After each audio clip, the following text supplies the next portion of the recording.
All right. So Hi. you mentioned Jacob Zuma, and I was talking about the fallout with Jacob Zuma quitting the ruling party, the ANC, and it has shaken the party right now. So what happens if the ANC does not garner 50% of the vote? Sure. So what I wanted to point out was that Jacob Zuma actually has not quit the ANC. He has also not been suspended. So he's actually formally part of two separate political parties, which I think might be a first for the country.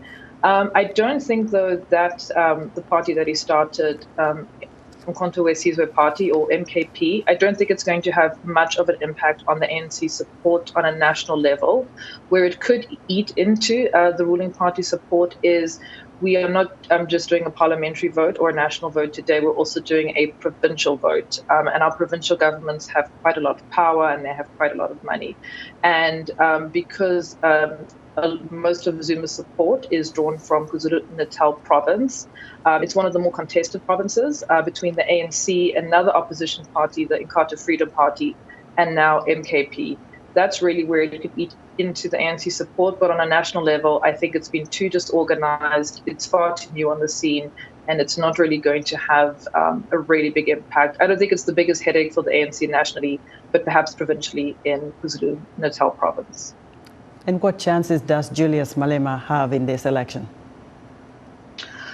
Well, I mean, we don't have a presidential vote, so we wouldn't really be looking at Malema himself, but we'd be looking at the party, the Economic Freedom Fighters. So currently, the EFF is the third largest political party in South Africa, and so the second largest opposition party.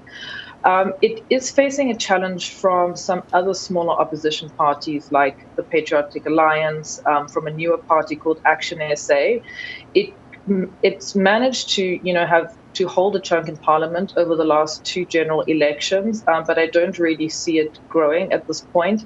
A lot of voters, while they do resonate with the message of the EFF, especially regarding land reform, they've become a bit disillusioned with some of the party's contradictory messaging. So, for example, Malema at one point was advocating for open borders in Africa, but then because of popular sentiment that is actually quite xenophobic towards Black African migrants, he changed his mind on that. So that has harmed the party a little bit. So it should stay as the third largest party in South Africa, but it is in danger of slipping to the fourth largest party, at least nationally.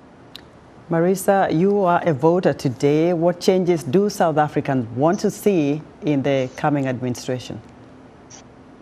So definitely infrastructure is one of the biggest concerns because I think it's well known across the world that, South Africa has a fantastically developed power system, but one that is not generating enough power.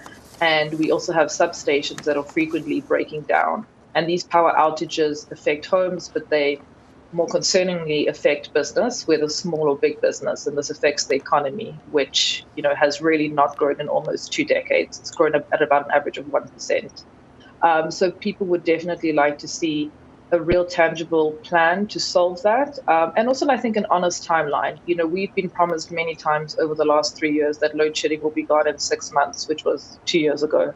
So I think honesty and a real plan to fix that. Definitely a clampdown on crime. Crime levels are very high in South Africa, but they're also very violent. And of course, crime disproportionately affects the poor, but there's also a lot of commercial crime that does affect business and that, raises the cost of doing business in the country. Wow. And then, of course, there's corruption, which has really been something very, very topical for a long time. And there is a sense that perhaps the ANC has not managed to make much of a difference in that regard.